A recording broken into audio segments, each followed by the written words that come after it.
The sand had worked its way into every wound. Nefertari was 24 years old, and she could feel the grains grinding against the raw places where the ropes had stripped her wrists, the irritation never easing, only changing intensity as the sun rose and fell.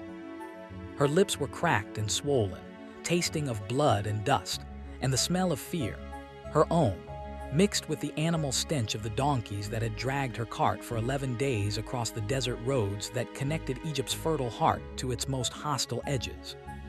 16 days earlier, she had been the wife of Amenhotep, chief scribe of the Temple of Amen at Thebes, a woman whose life had been defined by order, literacy, and ritual, who wore linen so fine it caught the light like water and moved like breath against her skin, whose days passed among columns, papyrus rolls, and the careful language of law and theology.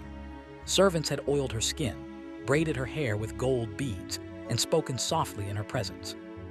She had belonged to the protected world of institutions, a world that assumed permanence and justice because it had never needed to imagine its own underside. That world had vanished without ceremony. Now she knelt inside a wooden cage mounted on wheels, her head shaved in accordance with procedures that stripped identity as efficiently as clothing, her scalp burning beneath the upper Egyptian sun, her body covered in a rough shift chosen with precise bureaucratic intent, neither too fine nor too poor, calibrated to mark her as valuable enough to transport and degraded enough to be unmistakable. The court had declared her given, the word spoken by the magistrate without emphasis, without visible cruelty, delivered as if it were a neutral administrative term rather than a sentence that ended a life while leaving the body functional. Her husband had been accused of stealing from the temple treasury, an accusation everyone involved knew was false, but truth in Egypt was subordinate to power, and Amenhotep's rival Userhat had allies strong enough to turn fabrication into legal reality. Evidence did not need to be convincing, only sufficient, and sufficiency was defined by political alignment rather than fact. Amenhotep was sent to the copper mines, a punishment officially temporary but practically terminal, where men labored under conditions so brutal that survival beyond 2 years was rare. Nefertari was sent elsewhere. She had stood in the courtroom and asked the magistrate what given meant, what rights she would retain, what her legal status would be once the sentence was enacted, and he had answered calmly, almost gently, that she would have no status at all, no rights, that she would be transferred to the southern frontier garrison at Buhen as communal property, to serve until released or until she died. The clarity of his language had not made the meaning easier to grasp, but 11 days into the journey south, she began to understand not through explanation but through experience. When the cart stopped and soldiers approached, their faces wrapped against the sand, she saw the calculation in their eyes, the absence of curiosity, the presence of assumption. This was not random cruelty or personal malice.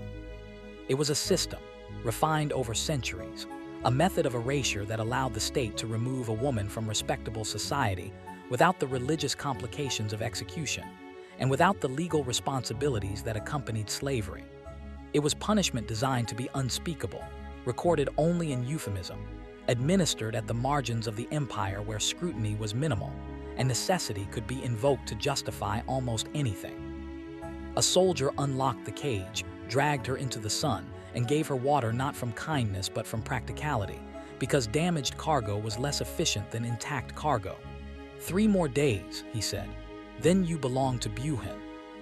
She drank slowly and memorized everything: faces, guard positions, the arrangement of supplies, the rhythm of the escort, the direction of travel, because information was the only possession the system could not confiscate, and she intended to hold on to it as long as possible.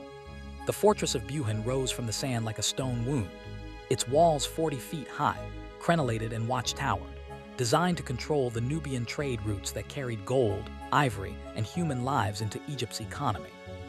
Inside were barracks, storehouses, administrative buildings, workshops, and a small temple, a self-contained world engineered to keep 300 men alive and obedient in a place they had not chosen to be. She was handed over to garrison command like cargo, documents checked, tablets marked, responsibility transferred. She was taken to a small building near the western wall, its location deliberate, peripheral but accessible, where rough mats lined the floor and the air carried the layered smells of dust, sweat, and exhaustion.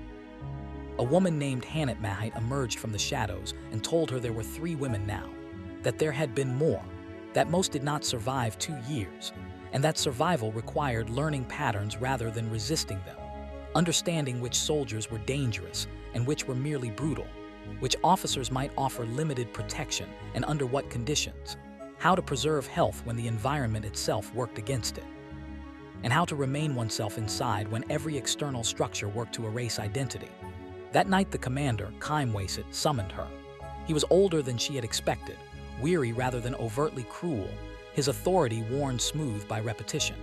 He spoke plainly, acknowledging that her husband had been framed, that justice and truth were not the same thing, that Egypt ran on justice as declared rather than truth as lived.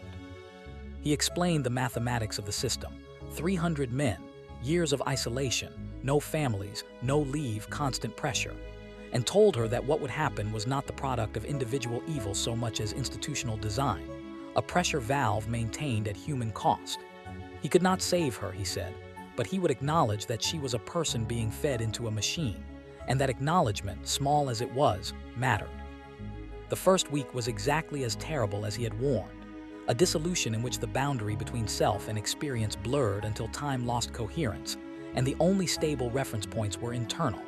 She learned to retreat inward, to observe without reacting, to count, to categorize, to turn observation into structure and structure into survival. She learned names, routines, hierarchies, threats, and the difference between endurance and surrender. Months passed, and she found partial protection through a young scribe named Beki, who still remembered a world beyond the frontier and brought her books, extra food, fragments of conversation that reconnected her to language and thought. He did not undo the system, but he altered its effects enough to give her space to remain intact. She taught another woman, Nefertari, who arrived at 17 and terrified, and teaching became purpose, purpose becoming resistance, resistance becoming the reason she continued to choose survival over disappearance. Years passed, women died, some were released, new ones arrived, and Nefertari became the senior survivor who remembered the names of the dead, preserved their stories internally, and refused to let the system erase them completely. In the 7th year, the frontier changed. A treaty with Nubia reduced the garrisons, and Buhen was partially dismantled as strategic priorities shifted.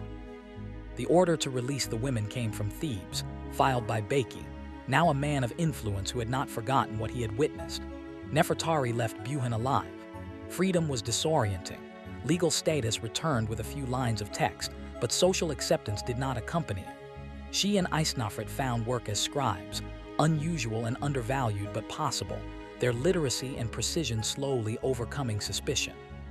They lived quietly, spoke little of the past, and carried what they had endured as something both invisible and heavy.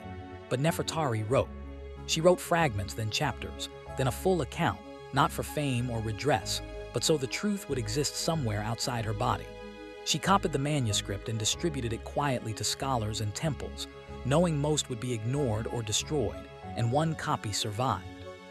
She lived to 62, never married, never bore children, built a modest life through work, memory, and discipline, and bore witness without spectacle.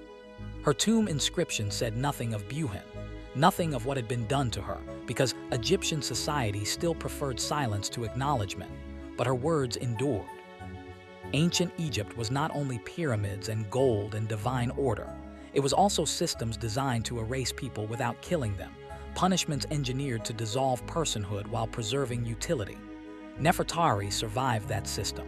She wrote, she remembered, and because she refused to disappear, memory itself survived with her.